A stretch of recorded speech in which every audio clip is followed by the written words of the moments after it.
Welcome to the Leadership with Biana Kovic Show, and thank you for being with us. Our topic, leadership, focuses on leaders such as yourselves. We believe that leadership is a skill that can be learned through practice and awareness. It is our hope that our conversation will help you become more reflective when it comes to your own leadership practices and enable you to leave a positive legacy. Our very special guest is Dr. Bojana Jankovic Weatherly. Dr. Bojana is an award-winning, board-certified internal medicine physician. She has completed her fellowship in integrative medicine at the University of Arizona and has received training in functional medicine at the Institute for Functional Medicine. Dr. Bojana has also studied nutrition and mindfulness and has performed research in endocrinology and oncology, published papers in peer-reviewed journals, has presented her work at academic conferences, and has shared her medical expertise on Today's Show and Rachel Ray. Prior to joining Dr. Frank Lippman and establishing her practice at 1111 Wellness, Dr. Bojana practiced primary care at Cedars-Sinai Medical Group in Beverly Hills and has worked in executive health at EHE. She continues to practice primary care at Crossover Health on a part-time basis. Dr. Bojana is the medical advisor and co-founder of WellStart Health, where she served as the chief medical officer. Dr. Bojana is the recipient of several patient satisfaction awards at Cedars-Sinai Medical Center. She has completed her internal medicine residency at Cedars-Sinai Medical Center and West LA Veterans Affairs in Los Angeles. In 2016 and 2017, Dr. Bojana was recognized as the Southern California Top Doctors Rising Star, and in 2018 has received the Top Doctor Recognition Award. Dr. Bojana, welcome to the show. Thank you so much. It's a pleasure being here. Dr. Bojana, as I mentioned, you're a certified internal medicine doctor, and I was wondering if you could tell us a little bit more about your practice. Yes, absolutely. So just to share a little bit about myself, I completed medical school in Canada, where I lived for many, many years.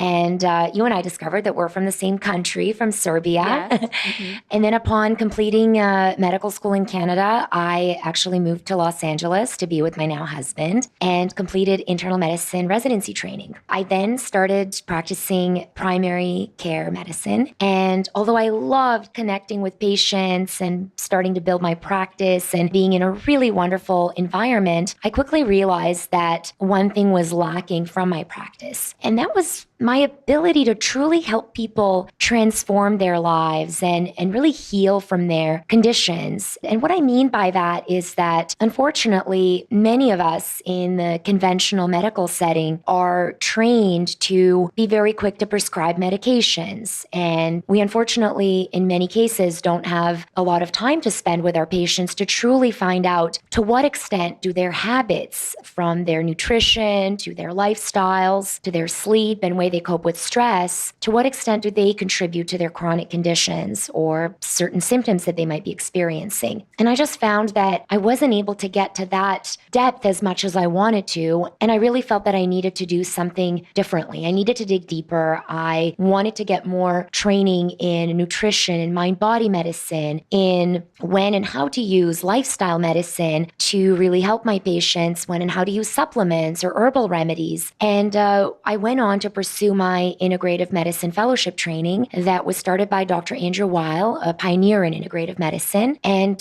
since then have been practicing both, of course, internal medicine and primary care, as well as integrative medicine and functional medicine. So for those of us who do not know what integrative medicine is, can you a little bit tell us more about it? Absolutely. And that's a great question, because oftentimes people might use this term and mean different things. The way that I define integrative medicine and the way that it's defined by my faculty where I trained and my colleagues that I trained with is that it really encompasses both Western medicine as well as what we refer to as Eastern or complementary medicine. So it encompasses all of these different modalities, but really focuses on evidence-based medicine from the different modalities that we have available to us. So this might include prescribing medications when indicated. It might include, and it always in fact includes, doing a deep dive when it comes to nutrition, when it comes to a person's lifestyle habits, when it comes to exposure to toxins, potentially. It also includes a deep dive into talking about stressors and how one copes with stressors, talking about mind-body medicine and teaching our patients about various ways to cope with stress. This might include mindfulness, meditation, yoga, exercise, progressive muscle relaxation, any number of different evidence-based modalities. It also might include acupuncture, or in some cases, use of certain herbs or supplements that have been specifically shown to help support healing for certain conditions. So just going back a little bit, what you said, that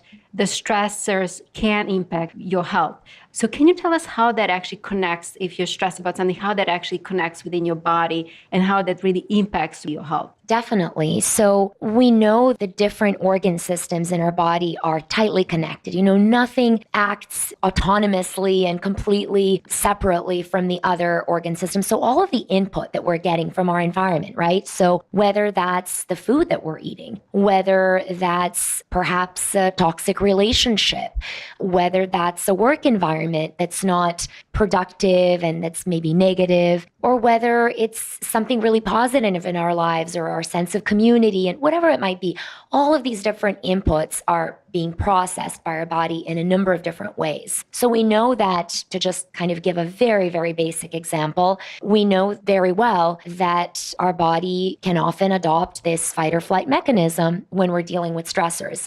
And although this was a wonderfully designed mechanism throughout evolution that helped us either run away or fight in life-threatening situations, it unfortunately gets triggered much more often than it should in the day-to-day of our modern life. And so what that means is that, let's say we get an email that is, really, we're really frustrated by something in the email or angry or upset. What happens is our heart rate will go up. Our blood pressure might go up. We might even notice some physical symptoms of maybe sweaty palms or some other physical manifestation. Certainly our cortisol levels, which is our stress hormone, will go up. And over time, if we're chronically reacting to stress in this way, this could have negative effects ranging from cardiovascular disease to various other manifestations such as gut problems, to even having a link with other chronic conditions such as hypertension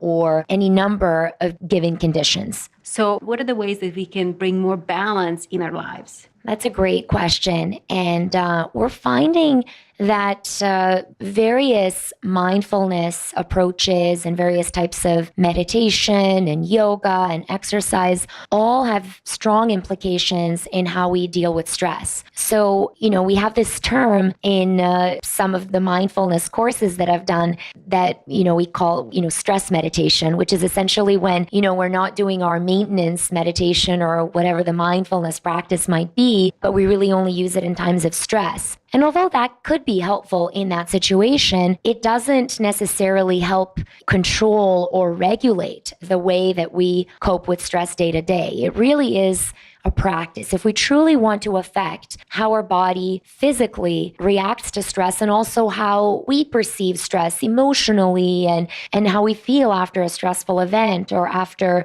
simply having a difficult week or even just the day-to-day stressors, what we really need to do to cope with that more effectively is adopt some type of a mindfulness or meditation practice. And there's an abundance of research when it comes to meditation in terms of helping improve various metrics of happiness and joy, improving the way that we deal with stress, reducing depression scores, reducing anxiety scores. And what I mean by this, maybe just to backtrack a little bit and really define what I mean by mindfulness. And I love the definition used by Jon Kabat-Zinn, who is really someone who founded this mindfulness-based stress reduction. And he's a really interesting person. And I highly recommend, if any of the listeners are interested in exploring mindfulness more and kind kind of learning more about it, I think Jon Kabat-Zinn is a great person to start with. He is someone who has a PhD in molecular biology, but also was an avid meditator and Buddhist and someone who truly brought some of these traditions of mindfulness to the Western world and specifically to the Western research and academic world. And there have been many, many studies on this mindfulness-based stress reduction strategy that I'll explain, as well as meditation, that show how it truly can impact our mental health, as well as even some physical manifestations of, again, stress and the way that we cope with it, including chronic pain. It can be helpful when it comes to binge eating. It can be helpful when it comes to improving sleep, as well as actually it can help with some inflammatory markers in patients with inflammatory bowel disease. There was a really interesting study that came out that actually even showed that literally biological markers of inflammation were improved in people who meditate regularly over a long period of time. And so just to define mindfulness as per Jon Kabat-Zinn's definition, it's really a way of practicing awareness and being in the present moment without judgment. And what's really tricky about this is that our minds are designed to judge. We constantly judge, and this is, again, part of our wonderful survival mechanism. So on the one hand, we really have to honor that and be friendly with this concept and this mechanism that we've adopted. But on the other hand, we have to just sort of observe it from a distance and say, okay, the judging is happening, whether it's judging yourself for maybe mishandling a situation or judging somebody else for something that they're doing, really being aware of that judgment. And that is really kind of in very simple terms what it means to be mindful, is to kind of separate yourself from that constant judgment and being so kind of deeply attached to a certain situation or thought process. So what you're saying to us, step away from the circumstance. Correct. Take a step back. And so, again, there are different forms of meditation, and these could be mantra meditations or meditations where you might focus on an object or a certain breathing technique, or even a body scan where you're essentially observing the feeling or the sensation in different parts of your body, going sequentially from your toes to the top of your head or the other way around. But no matter what type of meditation you're practicing, the goal is really to observe and step away. No matter what type of meditation you're practicing, you're always going to have thoughts, this internal dialogue with yourself. And the goal is, rather than trying to suppress those thoughts or judging yourself for having those thoughts, is really to step away and say, got it, I'm having these thoughts. Maybe get a little curious about them, but certainly curious in a way that you're stepping away and saying, okay, this is happening. Wonderful. That must mean something. I'm going to let this digest and process it. So what I'm hearing is that the big part of mindfulness is acceptance of who you are and what you think. Definitely. And one distinction that we want to make between acceptance and what people might often perceive as resignation to who someone is or what their circumstances are is really seeing the situation clearly as it is in the most objective way possible, accepting it for what it is, rather than trying to kind of, again, suppress or deny. Because until we accept the situation and allow ourselves to see things clearly as they are, we're not able to take that next step of problem solving and really engaging in a very effective, clear thought process. So yes, accepting, of course, ourselves, the circumstances, and then if there are things that we notice that are not right or that we feel compelled to change for some reason, for the better, of course, taking that next step to then engage in that thought process of, okay, what is that next step? But non-judgmentally, which is tricky. You also wrote an article a while ago, How to Live a Happy and Healthy Life in 5 Steps, in which you talked about spending time in nature.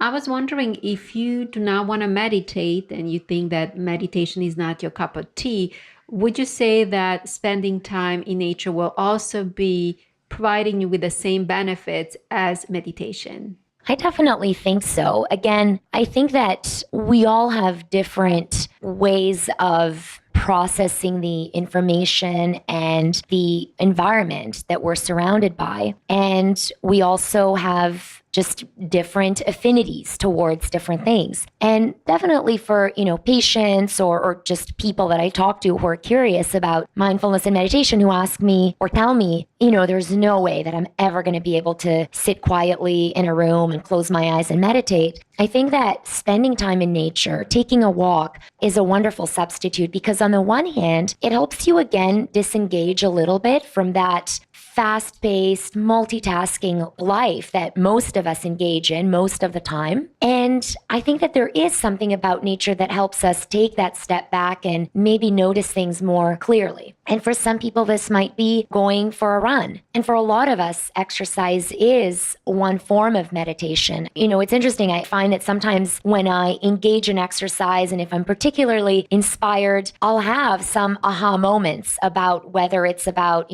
some conflict that I'm trying to resolve, or whether it's about, the next step that I want to take professionally, or whatever it might be, personal, professional. Oftentimes, we might have those aha moments when we're exercising, when we're just taking some sort of a step back to engage in a meaningful activity that is helping us detach a little bit from that day-to-day multitasking, constantly in this whirlwind of judgmental types of thoughts and so on. So I think that absolutely meditation can take different forms. And we know that, for instance, forest bathing and spending time in forests, that is one form of really, again, engaging your mind and body in this type of a practice to deal with stress. So I think there are definitely different ways to do it that might be suitable for different individuals.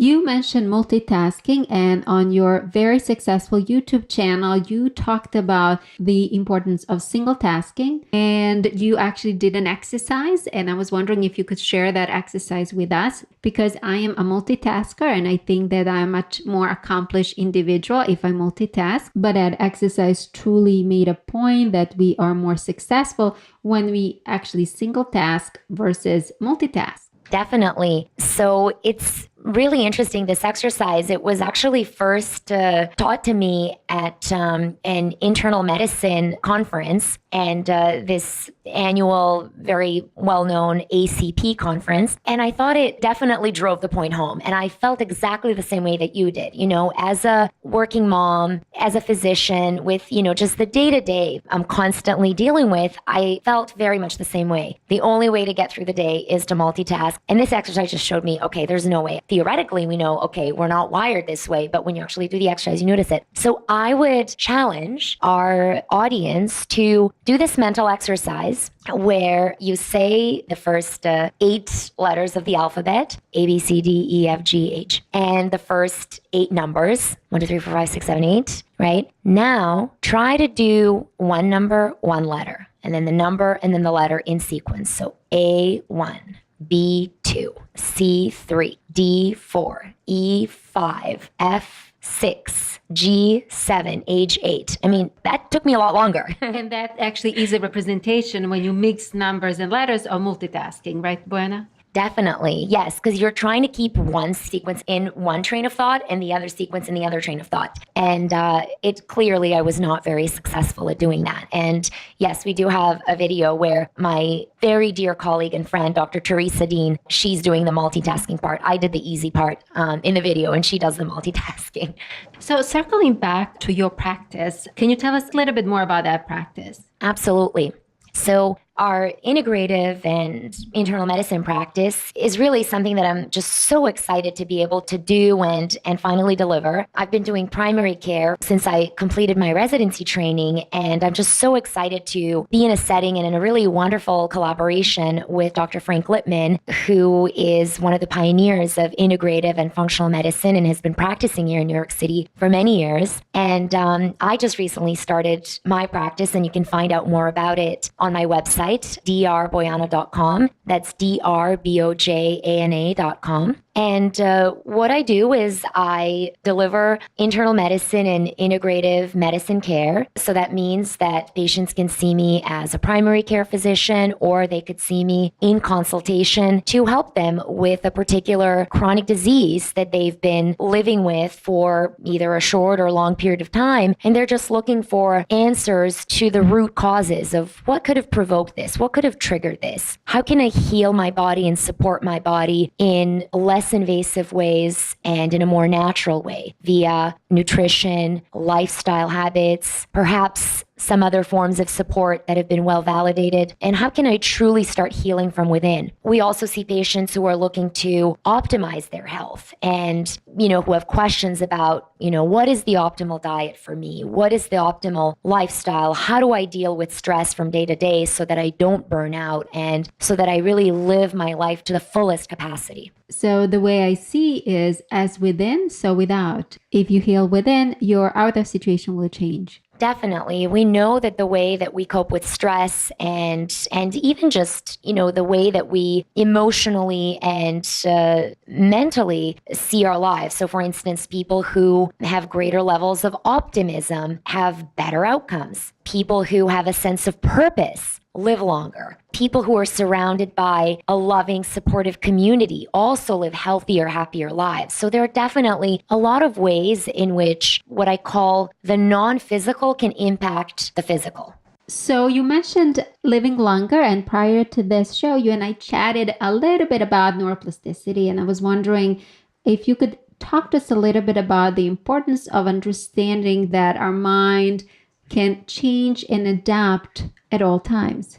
Definitely. I mean, it's such an interesting area of research. And I think that, again, we're finding out that we truly can use our mind to change our brain. And what we really mean by this term, neuroplasticity, is our brain's ability to reorganize itself, to form new neural connections, to make new connections based on various experiences and based on various practices. And this, again, speaks to the remarkable ability of our body to adjust to circumstances and to respond to very healthy practices. And so the other thing that, again, we know when it comes to mindfulness and how it affects our mental health is that if we practice mindfulness and, again, with it, practice dealing with stressors and emotions and regulating our emotions in an effective way, again, not by suppressing, but really by getting curious and by examining and looking at things with clarity and awareness, we can truly change the way that we respond to certain situations and the way that we perceive certain situations. And we create new networks because we've created new thought patterns. So you mentioned a word, clarity, and my curiosity is to learn,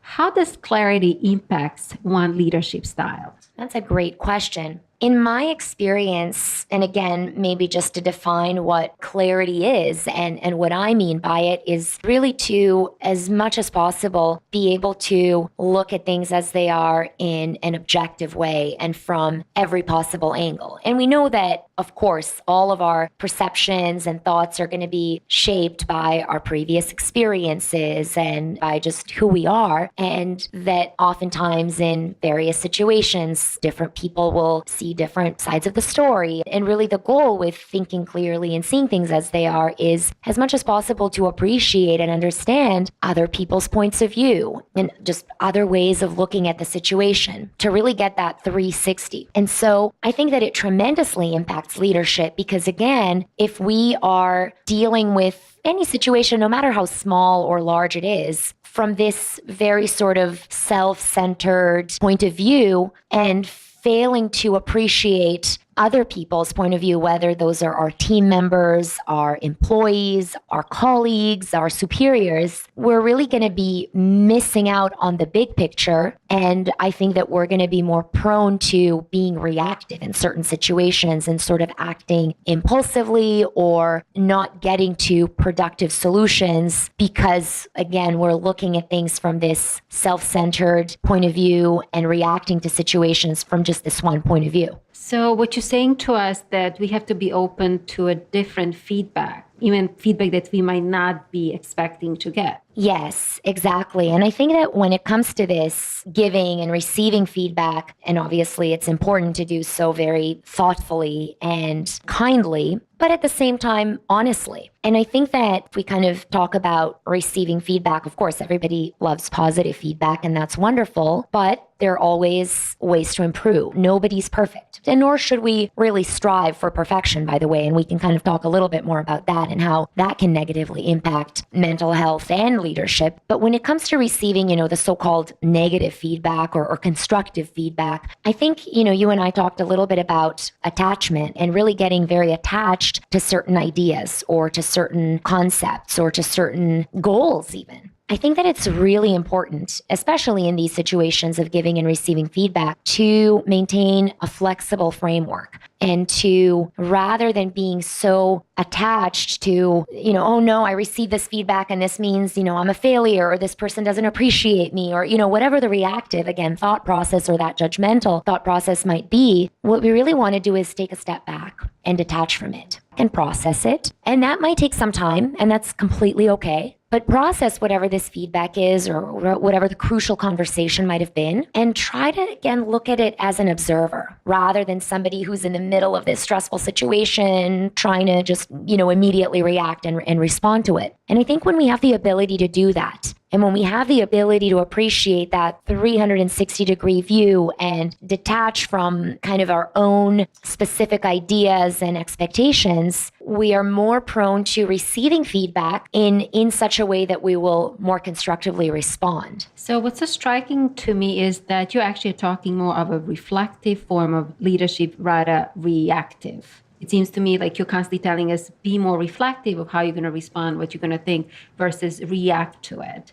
Can you add more to it? Sure. That's a really good point that you make. This does translate into a more of a reflective leadership, even in more sort of a coaching leadership in many situations. That being said, I think that the leadership style and the specific role we're going to adopt is highly dependent on the particular situation at hand and the team and the goals and the time sensitivity of things. And so sometimes we might have more opportunity and more time to reflect and take a step back and collectively make decisions and wait for further input and feedback and so on. But in some situations, it's more like putting out fires and we have to react quickly. And as much as possible, we want to react from a mindful, fully aware state. And I think that the way to achieve that is by daily practicing mindfulness so that even when we need to react in that quick moment, our default mechanism is going to be to go to that state and to, again, respond quickly as opposed to react emotionally. So sometimes our teams might not take well to our feedback. What suggestions do you have working with people that might not be so easy to work with or might be reacting negatively or might be even more difficult, to even implement things that you want them to do? One of the things that I learned from one of my wonderful mentors, Tom Gordon, who was the CEO of the Cedars-Sinai Medical Group, where I used to work in Los Angeles, he led these incredible leadership courses, and I had the opportunity to be a part of them. And he had just been such a wonderful mentor at various stages of my career. And one of the things he always talked about, and he was one of those really inspiring, not one of, I feel like he was, one of a kind or is one of a kind, but really an inspiring leader who truly takes interest in the team members and is interested in, not only what they think and how to best kind of respond to a situation in the moment, but also what are their goals? What is their thought process? Where do they fit in the equation of the company? What are their strengths? What do they want to do? And I think that it can be extremely motivating and extremely helpful for members of the team when they know they have a leader who takes a genuine interest in them and is truly willing to coach them, to be a mentor, and to give something back from her or his experience. I think that that's one of the ways to motivate people to give their best work. Now, sometimes, in certain situations, there's a mismatch and there might be a situation where maybe someone's not a good fit or the specific project or the specific task is proving to be just particularly not a good fit for this person. And that eventually, of course, if it's identified, then that would lead to other types of resolutions of, okay, well, what is the best fit and how do we best find that fit for this person in our organization? But aside from that, I think that there's always a way to motivate people and to kind of really find the way how to best inspire them to really contribute their best work by really just taking a genuine interest and then sharing something that you can with them that can help them and give them motivation to grow and to learn and to want to contribute more. And I know that especially this is very relevant to, I was reading an article on how to retain millennial employees and, what are millennials looking for in the workplace. And, one of the big things was flexibility. So then also being an open and flexible leader, how do you accommodate and to what degree can you accommodate this growing workforce? And then the other big thing was, providing a roadmap to success or to climbing the corporate ladder in a specific environment. So what are the milestones? What are going to be the different metrics that a person is going to be evaluated? How do they get promoted? When do they get promoted? And how do they get challenged in just the right ways? I think this is really one of the big things that people are looking for today. And I think it's important for leaders to respond to that. So what I'm hearing is giving hope, showing that they belong, providing them with opportunities, and also showing genuine curiosity to how you can contribute to their lives. Absolutely. Absolutely. And I think that, it's really important to build genuine human relationships. At the end of the day, we spend a lot of time at work and, we're away from our families. And I think it's so important to feel connected to both our purpose and what we consider to be part of our life's mission, what our professional mission is, and to truly believe in that. And it's also important to feel connected to our community, to feel like people have our back and to feel like we can be comfortable, we can be our authentic selves, because I think that's how we're going to give our best work and really be most productive as a team. Any thoughts on generosity and leadership? Yeah, so I think in just what I was mentioning in terms of being that coach and that role model and that person who's going to be willing to take a genuine interest, I think that is one form of generosity that's really important. Being generous with your time, being generous with your flexible thinking, and being generous with sharing your skills and sharing your wisdom. I think that's absolutely a crucial part of being a successful leader and working with people long term and building that loyalty. I'm going to segue and talk a little bit about setbacks as leaders. As you know, we all experience setbacks one way or another. And I was wondering if you have any suggestions for us how to successfully work through setbacks. So there can be, I think, various different forms of setbacks, and there are different nuances, I think, to how we all deal with them, or how I would advise, let's say, a mentee to deal with the different types of setbacks. But I think that some of them could be sort of grouped in a category of a sort of transient setback or a specific issue at hand that we need to problem solve by, again, taking that step back, talking to people who we trust, and perhaps getting advice from trusted individuals or mentors, from, reflecting ourselves in terms of what we can do to ameliorate the situation. And that's one way, or one type of a setback, I would say, something that's very specific, very concrete, that occurs in our professional lives. And then the other one that I've actually been, interestingly, talking to people over the years in my practice, that is, I would say, a far more complex one,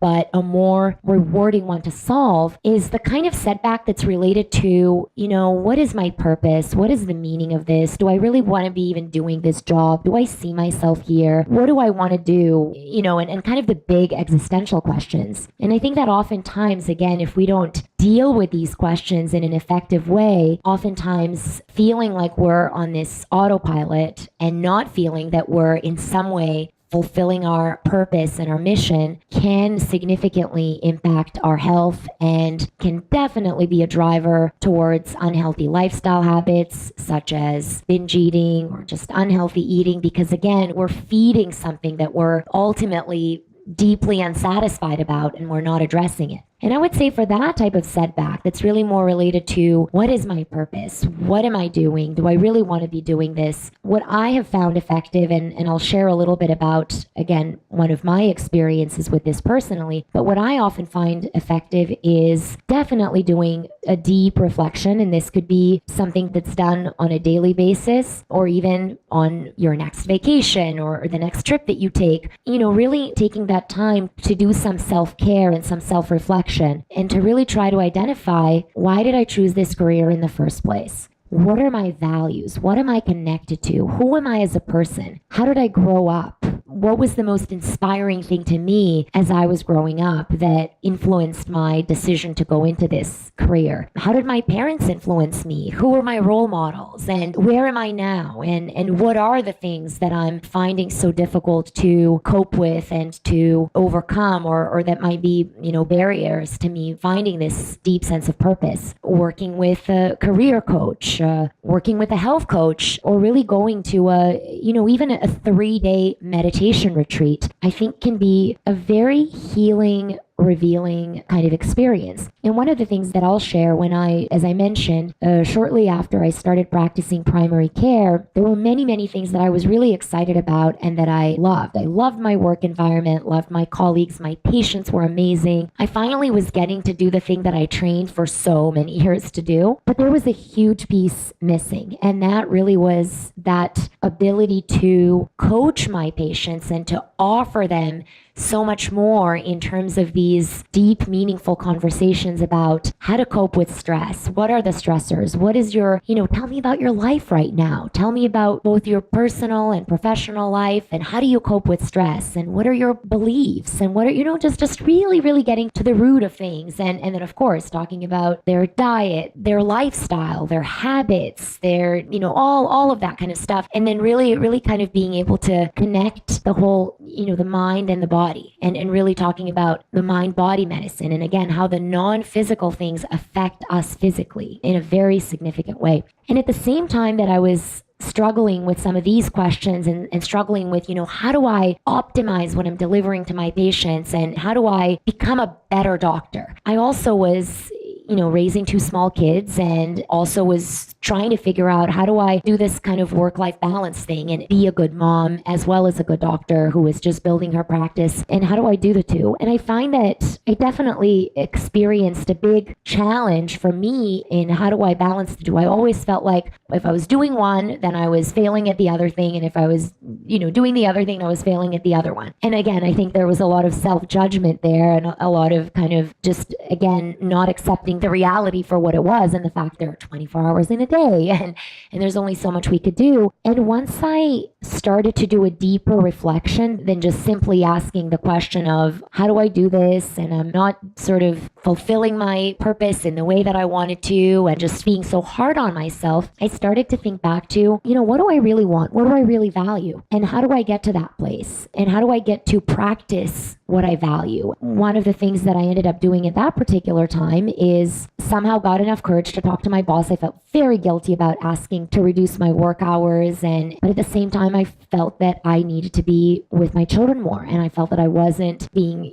a good enough mom. I wasn't there for them. And once I got enough courage to talk to my boss and said, I really love this. I love what I'm doing, but I just need to figure out this whole kind of mom thing, and I want to be a better parent, and I want to be there for my kids, and I feel like I'm not doing really well at balancing, rather than, I expected, this sort of answer of like, well, that's unacceptable. You have to choose one or the other. And finding that, what I was feeling was completely acceptable and completely common and normal. And I was given the opportunity, thankfully, to scale back a little bit and to spend that time with my kids. And I think that dramatically just improved who I was as a parent, as a person, and just I was able to give to my kids what I really wanted to. And as I was starting to live more consistently with what my values were and where I felt like I needed to contribute, I felt that I was starting to connect more with myself professionally as well. And that's really how I started to get more into integrative medicine and mindfulness and meditation. And that's when I started to do my fellowship training, and when I trained in Ayurveda as well, and mindfulness-based stress reduction. And then I really started to combine the two, and to combine all of this personal insight into my professional insight. And I found that I was bringing so much more value to my patients, and that I truly was starting to help people transform their lives. And that's when it felt that my both personal and professional purpose was completely aligned. So thank you very much for sharing that story. I was actually going to ask you another question, but I think you kind of talked about it. At this show, we talk a lot about the importance of reinvention. And obviously, you're the person that has reinvented yourself many times.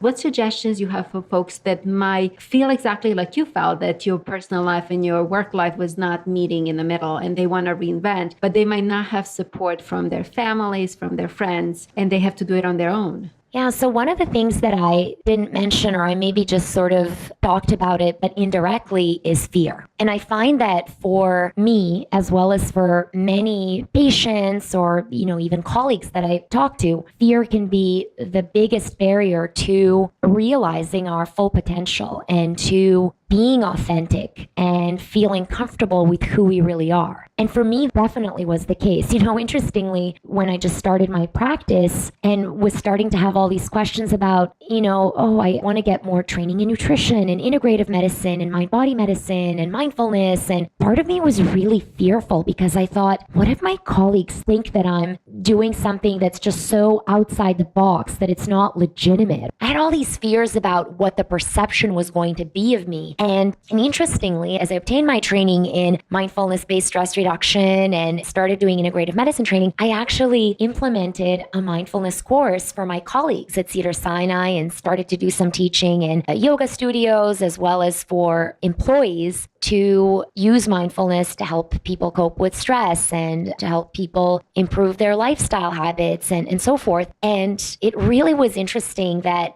kind of how it's just interesting to me, how we overcome that fear and how we might not even really notice it's there. And I don't know that I really realized that fear was what was blocking me. And so what I actually ended up doing is I worked with a career coach for a period of time. And really it was just after a couple of sessions that I felt that I was ready to admit and really realized that fear was blocking me from doing a lot of things. And it was fear about what people are going to think. Am I somehow going to become just less of a doctor if I also start meditating? I mean, it's totally unrealistic. Now that I listen to myself saying all these things, it doesn't make any sense at all. But as I was getting into it, these were real fears. And I mean, that's what fears often are. They feel so real, yet they're not founded on anything that really has any logic. And I think that exploring that with yourself, with a trusted friend or colleague or a career coach can have significant transformational benefits, because that's the first part of the problem, or the first part of the equation, is identifying, okay, what is it that's blocking me from, whether it's a reinvention, whether it's,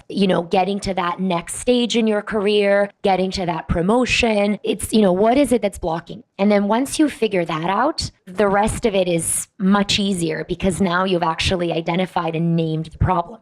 So how do you identify your own success, or how do you evaluate your own success? I think that success can be evaluated and measured in many different ways. And I think that this is a highly subjective metric. I think that, when we talk about specific ways to measure success at work in terms of productivity, of course, that's one thing. But when we talk about overall personal and professional success and just that sense of fulfillment, I think everybody will probably have very unique and individual definition. For me, the way that I define success is, of course, correlated with what my values are and what my goals are and what my sense of purpose is. And what those things are really being in alignment with my environment and being able to be a productive member of the society. And to me, that occurs through me being able to empower and educate people and my patients and help my patients heal by helping answer some questions, by helping come to diagnoses, and by helping coming up with a treatment plan. To me, this is something that I feel personally is my mission and my purpose in life professionally, is to help support people heal. On a personal level, my purpose is to be a dedicated member of my family, to be the best mom I can be, the best wife, the best daughter, friend, to be a source of support for the people that I love, as well as to be supported by the people that I love, to really experience joy in life and to help create joy for other people.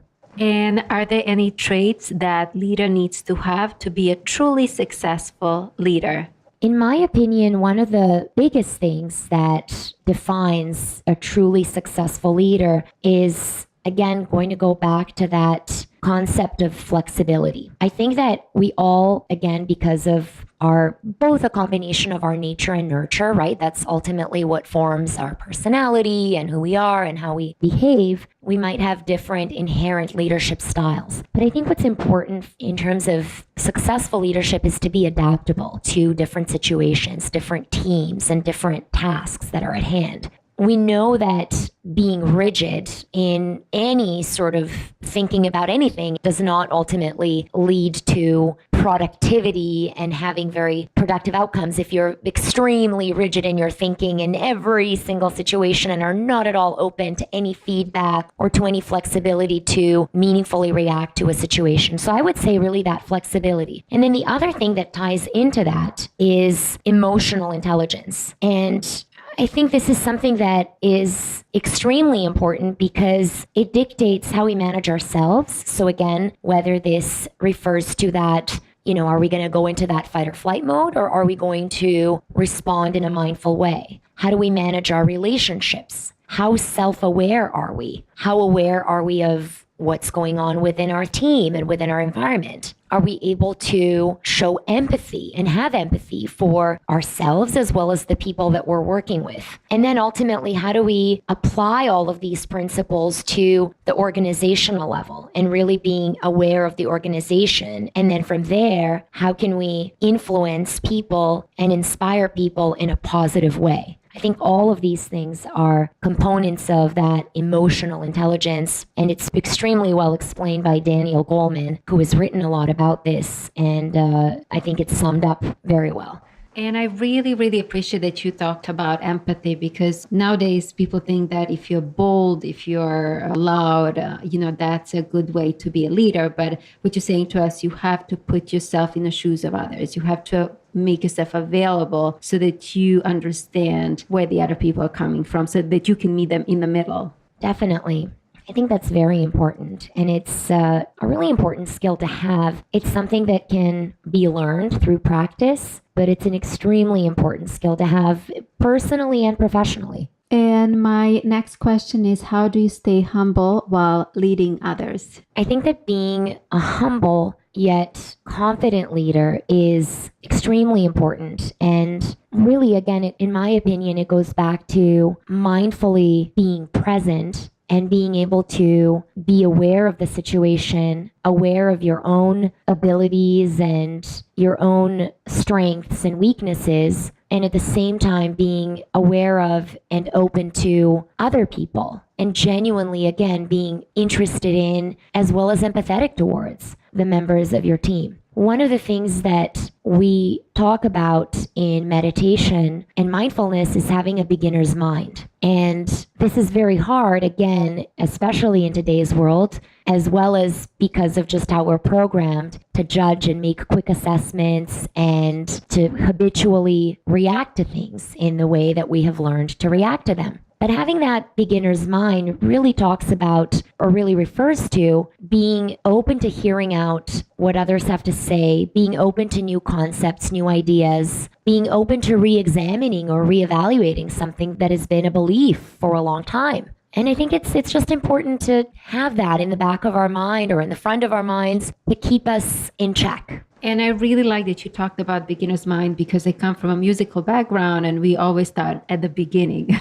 So that's one of the things that we always talk about. Whenever you take a new piece, you start at the beginning. So what is your leadership style like? I would say that depending on the situation, I have been known to adopt different leadership styles. And just to illustrate this with a couple of examples, in medicine, when we're in a situation where we have to act quickly and make quick decisions, you really have to be able to confidently make an assessment, decide what you're going to do, and just go ahead and do it. when we're in a situation where we're dealing with a decision that can wait, or a task that needs to be completed, that's multi-step, that could take different directions, I generally like to get feedback from my team. And I'm curious about what other people have to say, because other people who might come from different professional backgrounds and have different skill sets will have very valuable feedback and ideas that likely I wouldn't have come up with. And I will have already reflected and formulated my own opinion, but I always take into account what my team members have to say. And I just think that's extremely important because of what I had mentioned before. It really helps you get more of a 360-degree view and perhaps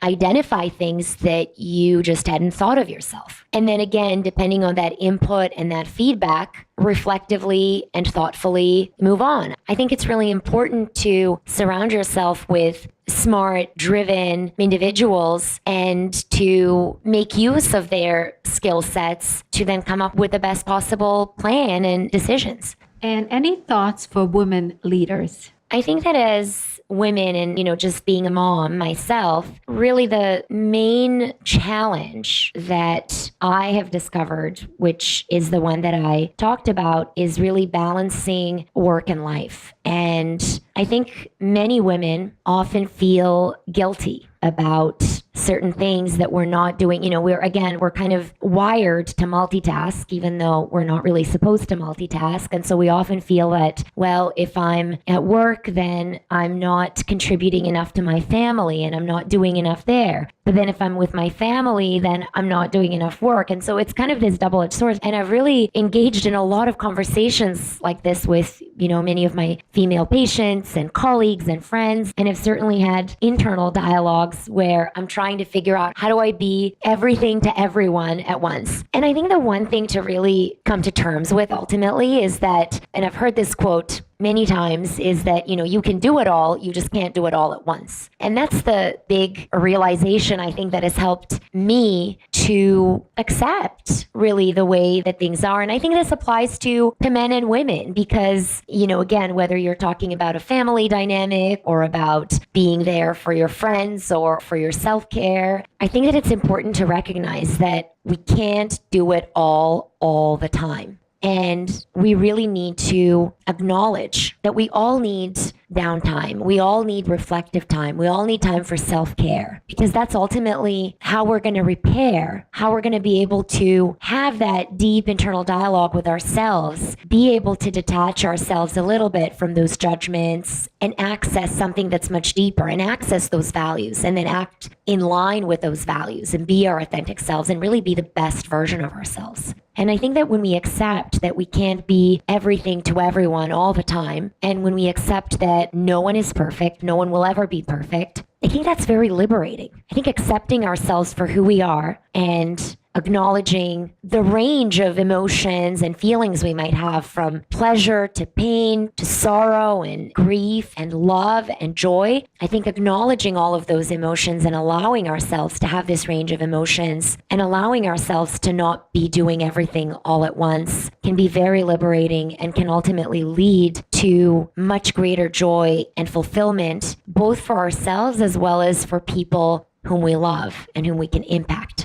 And any final thoughts? To really sum up what we talked about and to maybe sum up some of the takeaway messages, I would say that to be a successful, authentic leader, whether this refers to our professional or personal leadership, it's really important to adopt a flexible framework and to have a flexible mind. And actually, I'll just say Dan Siegel, who is a psychiatrist at UCLA, who has written about mindfulness and mindsight, talks a lot about this. And one of my favorite books that he wrote is called Mindsight. So I would highly recommend this if you want to kind of do a deeper dive on this sort of balance between rigidity and chaos in our minds and really finding that flexibility. But I think that really is one of the key characteristics of successful leaders, and also of people who are also going to experience that personal fulfillment and satisfaction.